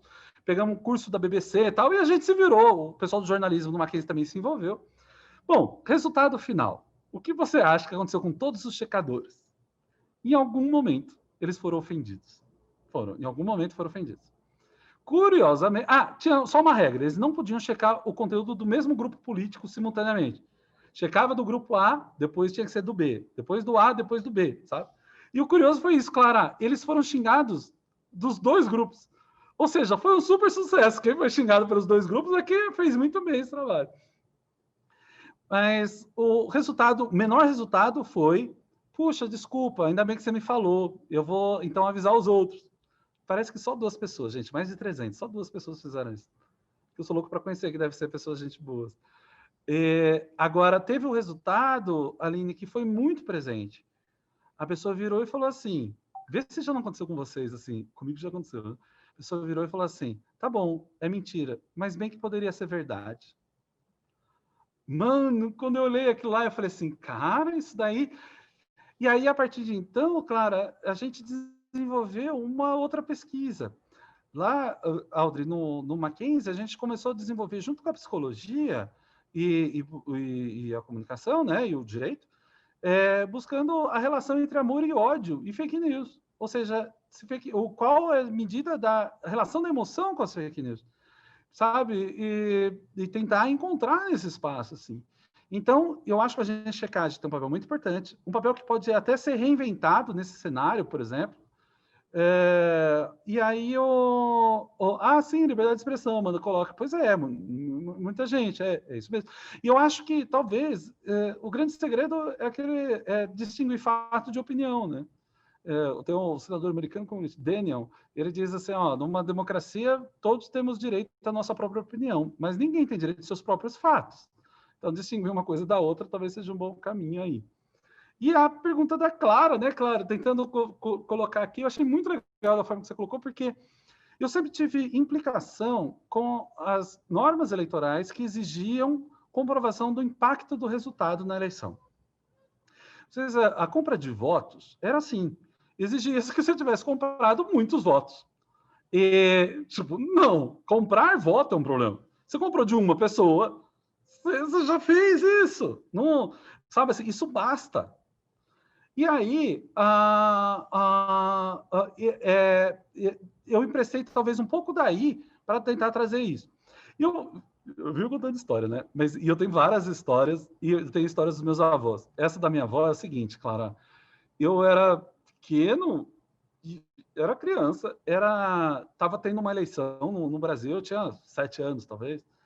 E eu estava com a minha avó, meus pais trabalhavam, eu ficava com a minha avó e tal. E aí a minha avó estava assistindo propaganda política, eleitoral. E eu falei assim, avó, em quem você vai votar? Eu falei, nesse daí, ó. E mostrou na televisão o tal do político lá, que era candidato a presidente da República. Vocês imaginam o que era, não? Bom, eu vou dizer a característica. Aí a minha avó vira e fala assim, falei, avó, por que você vai votar nele? Ai, ele é tão bonito. Cara, exato, Priscila, exato, Collor, era o Collor. Fernando Collor de Mello. Cara, eu não sei se na hora rolou um lance de ciúme com o crush da minha avó, sabe, assim, eu não esperava por aquilo. Mas... E a minha avó falou assim, porque achou ele bonito e tal. Eu fiquei aqui pensando, cara, bom, passou tudo o tempo e tal, eu pensando assim, cara, será que eu sou legítimo para julgar a minha avó? Tudo bem, é minha avó, né? Mas isso já passou muito tempo, minha avó morreu faz tempo e tal. Mas eu ficava pensando assim, o quão certa ou quão errada ela está em votar no sujeito porque ela achou bonito. E eu sei que isso parece burrice o que eu estou falando, porque parece óbvio que votar em alguém porque é bonito não é uma boa ideia. Mas a minha pergunta não é se a minha avó fez certo, é se eu tenho legitimidade para julgá-la. O voto é de quem, meu Deus? O voto é dela. A gente faz prova para ser eleitor aqui, a gente faz um cursinho. Se você passou, ganhou tantos pontos, você pode se votar em alguém. Não é Big Brother, tem que justificar meu voto, vai para Amanda, porque eu e Amanda, não sei. Não, então assim, o voto é da pessoa. A pessoa tem que votar pelo que ela quer. Então, se a pessoa não tem que explicar por que ela vota em alguém, a gente dificilmente consegue provar o porquê que ela não votou em alguém. E se ela votou por causa daquilo, se a gente... Às vezes, até a própria pessoa não sabe por que votou naquela. Às vezes ela escolheu por vários motivos, só que tem algum motivo ali.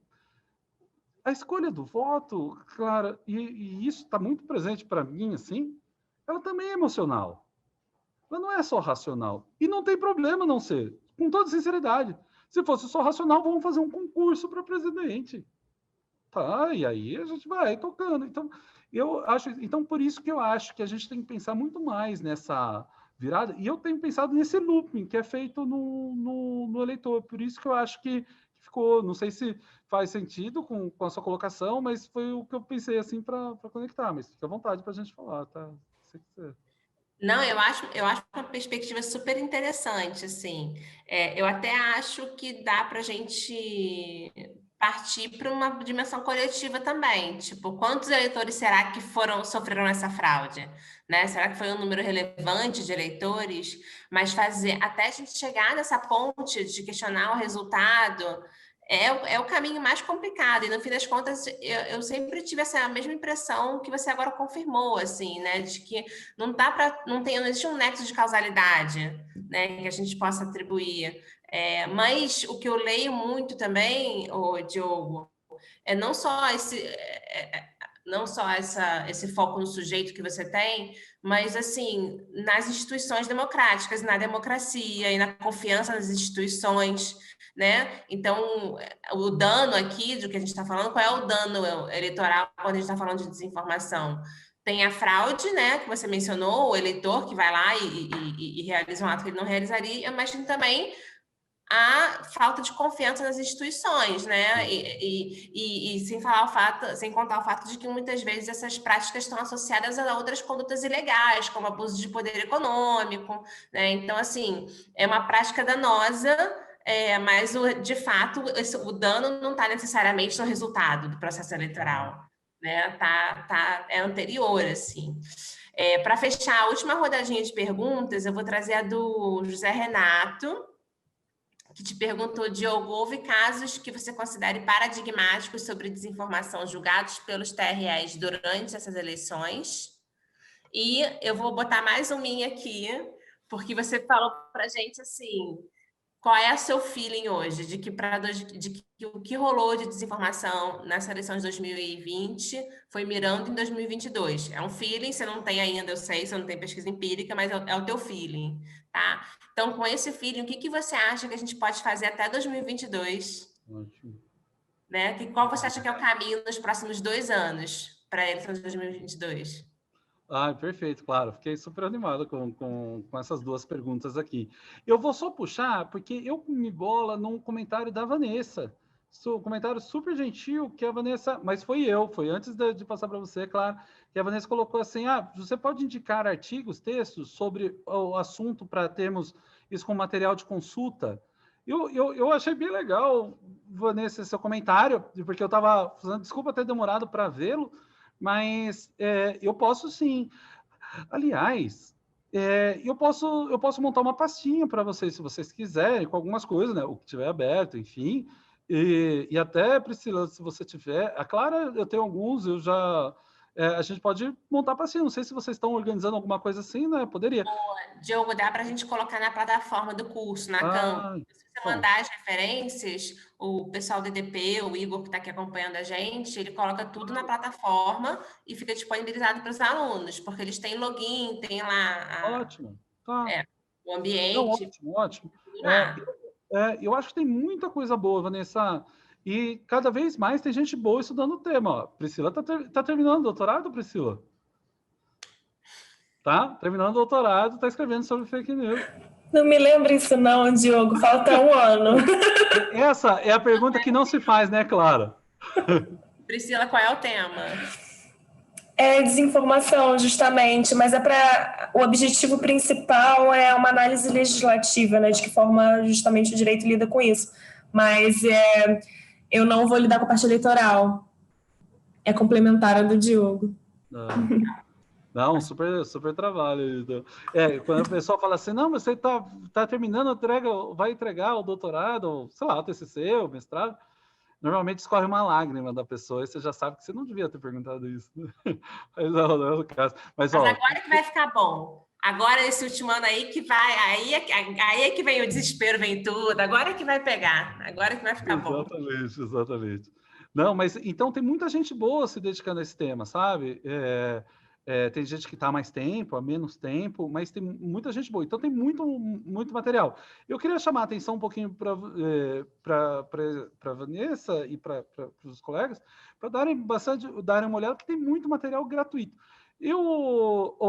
Tem pesquisas incríveis aqui. Tem o pessoal lá da Raquel, no Rio Grande do Sul, tem Midiars. Eu acho que o site é Midiars, ARS.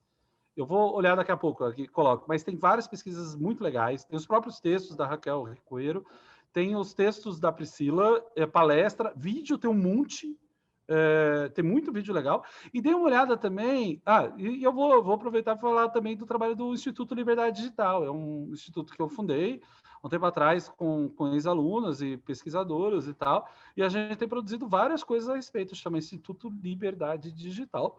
Também está lá, está tudo gratuito. Tem uma newsletter também, bem interessante também, enfim, fica aí como dica. Mas não desprezem os organismos internacionais. A OEA tem uma relatoria especial de liberdade de expressão. Eles fizeram vários trabalhos legais. Um deles é o Guia de Combate à Desinformação. Foi esse guia que eu pude trabalhar com eles nisso. A Cris Tardáguila também trabalhou. O Caio também. O Caio é ótimo. O Caio Machado, ele é ótimo e ele também tem bastante coisa no Twitter. Enfim, tem muito material aí, Vanessa. Vou tentar organizar algumas coisas para a gente postar, Clara. Se você topar, eu tenho algumas, mas aí a gente melhora um pouquinho e... Claro, só mandar. Legal, valeu. E eu estou devendo o José Renato, que perguntou justamente se teve alguma coisa importante. Teve sim, José Renato. Nós tivemos algumas coisas, mas muito pontuais, assim. Até conectando com a propaganda que eu fiz aqui do Instituto Liberdade Digital, propaganda modo de falar, né? Porque é gratuito. A gente tem uma newsletter lá, José Renato, e lá você pode acessar todas elas. E a gente foi reunindo todas as decisões que a gente foi tomando conhecimento sobre fake news, que a gente achava que era importante. A gente reuniu outras decisões também.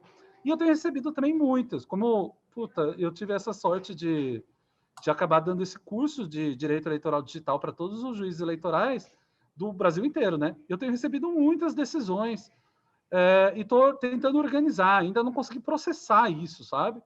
Mas a gente tem algumas coisas. Agora, José Renato, foi um pouco decepcionante, por um lado, porque eu esperava, só para colocar todo mundo, teve a maior novidade normativa eleitoral, né, para a questão, veio com um artigo do Código Eleitoral, é o artigo 326A, que é super polêmico, eu particularmente sou bem contra ele, que tem um parágrafo terceiro que equipara crime à disseminação, tal, super complicado. E o artigo 9º de uma resolução. Resolução é como se fosse uma lei, só que é feita pelo Tribunal Superior Eleitoral. Essa resolução, para quem quiser, né, anotar lá, é a resolução número 23.610, e ela criou o artigo 9º. O artigo 9º, ele fala sobre desinformação. É a primeira vez que o tribunal fez algo parecido. Cara, José Renato, eu não vi isso sendo usado. E eu achava que isso tinha uma dimensão bem importante. Então, não sei, por enquanto eu estou um pouco ainda decepcionado aí. Mas agora os casos vão chegando nos TRS. Outra peculiaridade, Clara, do sistema eleitoral, né, brasileiro é que nas eleições municipais, quem julga são os juízes de primeira instância, os juízes eleitorais. E o recurso vai para os tribunais regionais eleitorais, que é o tribunal que está em cada estado no Brasil. A gente tem 27 tribunais, 26 mais o DF. E na eleição nacional já é diferente. O primeiro que julga não é o juiz lá na primeira instância, na zona eleitoral, é o próprio tribunal. Então, fica mais concentrado, né? Então, aqui você tem 5 mil e poucos juízes decidindo. No outro você vai ter 27 tribunais, com 7 juízes cada um. Vê como é mais fácil de você perceber e tal. Então, a gente ainda está aguardando. Muita coisa chegou no TRE. E eu tenho alguma coisa, por exemplo, com a questão da separação entre desinformação e ofensa. Esse é um dos problemas. Muita gente considera que desinformação é ofensa. Não é. É outra coisa. Você pode ter uma desinformação para o bem, né? Para o bem, assim. Uma desinformação falando bem de você, por exemplo. Eu posso falar que eu construí 20 escolas e não construí nenhuma. Né? Mal limpei um terreno. Então, assim, veja, isso para fins eleitorais é importante. Então, tem algumas lá. Mas eu estou com uma ideia de tentar reunir aí, José Renato. Eu acho que, de memória, a única que eu lembro é essa, trazendo que desinformação não se refere à ofensa mesmo, é uma questão muito maior, mas realmente a gente teve pouco. E tinha o José Renato e a sua, né, Clara? É porque eu me perdi, porque eu vi que colocaram mais coisas. E eu fico ansioso. Eu quero ver as outras coisas que colocaram, mas vamos lá. A Soraya comentou do Educamídia. Eu sou fã do Educamídia. Eles lançaram... então, eu falei... A Patrícia Blanco, vocês têm acompanhado o trabalho do Educamídia? Ainda bem que você falou, pô. Imagina, Soraya, eu vou deixar... Eu sou fã do Educamídia, eu recebi um guia deles, lindo, e eu uso o material deles na sala de aula. A gente montou o curso para fake news e eu uso o pessoal do Educamídia. Olha lá. Na verdade, é um instituto chamado Instituto Palavra Aberta, né? Educamídia é um projeto, mas, para mim, eles são as maiores referências de educação midiática no Brasil, assim. Ainda bem que você falou, eu acho ela sensacional. E a Clara perguntou, poxa, pensando em 2022... E agora, Gil? Oi? E agora? E agora, né? Então, ó, Clara, eu acho, eu sempre achei que as eleições das capitais poderiam dar indícios do que seriam as eleições nacionais.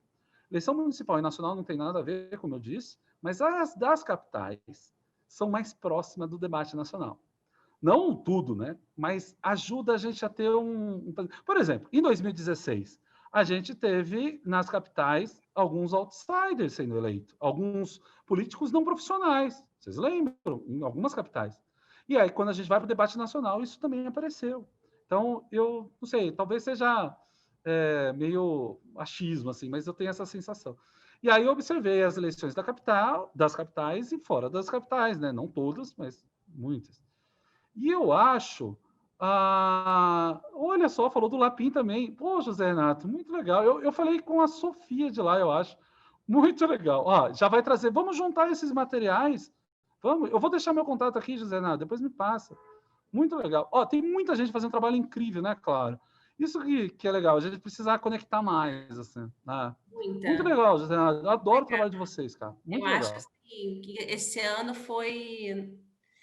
Eu até fiquei muito... Olha, eu acho que tá todo mundo muito cansado, sabe, Diogo? Mas foi muito bom montar esse curso e poder reunir aqui algumas, né? Tantas outras pessoas também fizeram muitos trabalhos incríveis e, enfim, essa tentativa aqui foi meio que dar uma condensada, um curso curto, mas também é uma oportunidade da gente revisitar, sabe?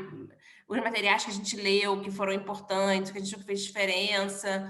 José Renato está animado, estamos animados. Legal. Acho que até assim, se a gente tendo, né? Acho que assim, o próprio debate do PL 2630 reuniu muita gente, né? A gente entrou muito em contato, esteve em fóruns juntos, tudo mais. Mas eu acho que a gente tem outras perspectivas pela frente também, além do PL, né? Porque o PL 2630 fala de plataformas, que é uma parte de desinformação importante, relevante, mas uma parte, né? É um tema que transcende essas questões que estão no PL. Então, acho que não falta motivo para a gente unir esses esforços aí. Então, podem me mandar por e-mail, pode me mandar, José Renato, eu vou colocar meu e-mail aqui no chat para vocês, quem quiser mandar recomendações, pode mandar, que a gente reúne e coloca todo esse material na plataforma, na Canvas. Boa. O meu também já está aí. E redes sociais também, para ficar mais fácil da gente se encontrar. Mas Diogo, então o que a gente pode fazer? Eu achei maravilhosa a sua pergunta, porque, na minha opinião, a resposta está na sua pergunta. Quando você pergunta o que a gente pode fazer nesses 2 anos para a eleição fake news, eu acho que se a gente tirar a interrogação, né, assim, o que a gente vai fazer em 2 anos, eu acho que só de se preocupar com isso já é a resposta. Eu acho que a gente tem que continuar nesse trabalho de... assim, eu acredito que só a ciência é capaz de vencer as fake news, assim, no sentido do lato da ciência. E é necessário que a gente produza pesquisa, difunda a pesquisa, chegue a todas as pessoas e que a gente comece por caminhos diferentes. A ideia é que não chegue pelo mesmo caminho. De uma forma talvez mais prática, né, e menos ideológica, falando aqui, eu acredito que o trabalho que o Tribunal Superior Eleitoral fez com as plataformas foi um trabalho incrível. Eu tenho acompanhado, as plataformas elas passaram a atender a Justiça Eleitoral com uma velocidade muito grande. Eu não sei se alguém discorda, eu fiquei super à vontade de discordar, mas assim, eu acompanhei cumprimento de decisão tão diferente de outros anos. Então, isso tem crescido, sabe? A cada momento. O WhatsApp criou um portal para denúncias, às vezes para em massa. Então, eu acho que esse envolvimento com o tribunal foi muito importante. O tribunal abrir mão da sua, né, talvez assim, de toda a sua formalidade e também chamar as empresas para pedir ajuda e conectar, eu acho que isso foi uma lição. E é isso que a gente deve fazer. O ministro Barroso foi muito hábil nessa costura. O ministro Fachin deve ser o próximo presidente do Tribunal Superior Eleitoral e, durante as eleições, deve ser o ministro Alexandre de Moraes. Eu estou falando isso não porque eu joguei o tarô, mas porque há uma sequência por tradição ao tribunal. Claro que pode não ser essa decisão, mas com os mandatos seria essa sequência. O ministro Fachin tocaria até perto das eleições e as eleições seriam tocadas pelo ministro Alexandre. Então, eu acho que esse patrimônio, que é essa conexão com os players digitais, é importante manter. E eu acho que isso deve continuar. Eu acredito e tenho defendido que o combate à desinformação ele deve vir por todos os lados, que eu falei, mas eu tenho agrupados em 3 grandes pilares. Um pilar da prevenção, da educação e da repressão. Eu acho que a prevenção, que é como você falou, as instituições são os grandes alvos e os alvos mais perigosos disso. Então, e as instituições já têm dever de transparência. Por que, então, não usar o dever de transparência para tentar criar uma certa imunidade e as pessoas conhecerem mais o que as instituições fazem no Brasil?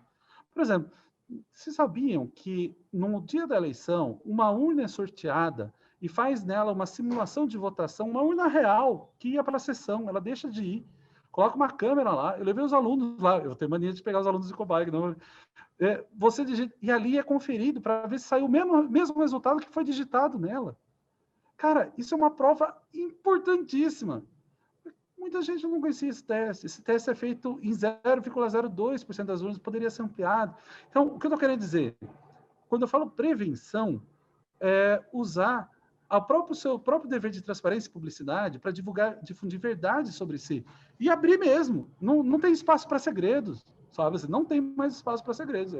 Tem que colocar. E as instituições já têm esse dever. Isso poderia ajudar. O segundo pilar, que é o pilar da educação midiática. Eu coloco a Educamídia sempre aqui como primeiro lugar. Muito legal da Soraya já ter puxado antes de eu falar esse ponto, mas realmente, para mim, é a maior referência. E tem outros fazendo trabalhos muito legais aí, como, por exemplo, a própria BBC tem feito, a Agência aos Fatos tem feito, e vários outros têm feito aí. E o terceiro pilar da repressão, que eu acho que sim, há um espaço jurídico. Mas, na minha opinião, claro, o espaço jurídico deveria vir para o comportamento industrial, negocial, ou em massa. Para o comportamento, e não para o conteúdo em si. E eu não acho que uma pessoa que acreditou lá que o chá de erva doce com cebola curar o Covid, eu não acho que ela deve ser punida, perseguida, excluída da sociedade. Eu acho que a gente tem que encontrar quem são as fontes disso, né? Porque é um grande negócio. Gente, assim, talvez, para resumir, eu realmente acredito que fake news é poder. Gente, onde há poder, há uma estrutura de negócio, né? Poder gera negócio. O negócio tem dinheiro. Então, buscar meios para encontrar essas organizações de disseminação de fake news, eu acho que elas é mais importante do que a gente fazer uma caça à tia do Zap. E, então, eu acredito aí que nesses 2 anos a gente ia pensar mais nesses 3 pilares e todo mundo tentar encontrar um pouco o seu papel. Como usuário na internet, a gente tem uma responsabilidade também. A culpa não é toda nossa, mas as instituições também têm, a Justiça Eleitoral também tem, os partidos, os candidatos têm. Então, eu acho que a gente caminha para aí. Talvez a tal da deepfake, né, que é as fake news feita com inteligência artificial, no qual simula um vídeo, como você falasse algo que você nunca falou, ou se estivesse num lugar onde você nunca esteve. Imagina você ter que virar para a pessoa e falar assim, hein, Juliana? Imagina você virar e falar assim, mas espera aí, você acredita em mim ou no que os seus olhos veem, né? Tipo, derrota total, o negócio é difícil. Então, talvez seja um tema que cresça e eu acho que vai mostrar ainda mais a nossa incapacidade de lidar com força e controle como única solução. Eu acho que a gente precisa de de outros caminhos para a solução, né? Só a força e controle não vai resolver, não. Não sei se eu respondi, mas é um pouco do que eu acredito. Nossa, está super respondido. Inclusive, você respondeu e já acenou para a nossa próxima aula de amanhã, que será minha, compartilhada com o professor Danilo Doneda, né? E a gente vai falar de regulação, né? Vai falar de soluções, mas soluções no âmbito do Estado, né? Então, Priscila, fofa, vou ter que fazer bem dessa galera que eu trouxe aqui antes, eu não pensei nisso, né? Eu devia ter feito antes, que agora, a comparação vai ficar brava para mim, mas eu não vou fugir, não. Bom, gente, mais uma vez, obrigadíssima ao professor Diogo Reis por ter estado aqui com a gente hoje. partilhado tantas coisas legais, experiências dele, né, a pesquisa dele, e além de tudo pela sua gentileza, sua abertura de trazer os alunos para perto, né? O pessoal abriu algumas pessoas abriram as câmeras, fiquem à vontade para abrir, não abrir, o importante é estar aqui conversando, e assim, vamos investir nesse material, fiquem à vontade para entrar em contato, mandar as sugestões, né? E aí a gente unifica isso e coloca na plataforma do IDP, né? Na Canvas. Muito legal. Bom, gente, nessa nota, Diogo, você quer se despedir? Quer falar mais alguma coisa? Eu sei que eu não tenho mais tempo, mas eu só queria agradecer mesmo, claro. Agradecer a todos vocês. Vocês foram muito bacanas comigo, muito gentis, assim. E eu vi aqui também, agora eu vi que a Kimberly mandou, já vou pegar também aqui o contato de vocês, estou louco para saber. Eu queria muito conhecer vocês, assim, de um pouco, porque eu acho que, claro, uma das coisas que a gente deveria fazer, né, a gente está falando de conectar as pessoas que têm interesse nesse tema. Talvez ela dê a pista de como a gente poderia, sabe, montar uma rede ou alguma coisa assim. Então eu fico bem feliz, vocês foram super legais comigo aqui, todos vocês. O lance da câmera me ajuda a conhecer um pouco o rosto de vocês, mas isso não atrapalhou em nada o pessoal que não pôde abrir. Eu quero também dizer que o nosso diálogo não precisa terminar agora, né? Ele pode continuar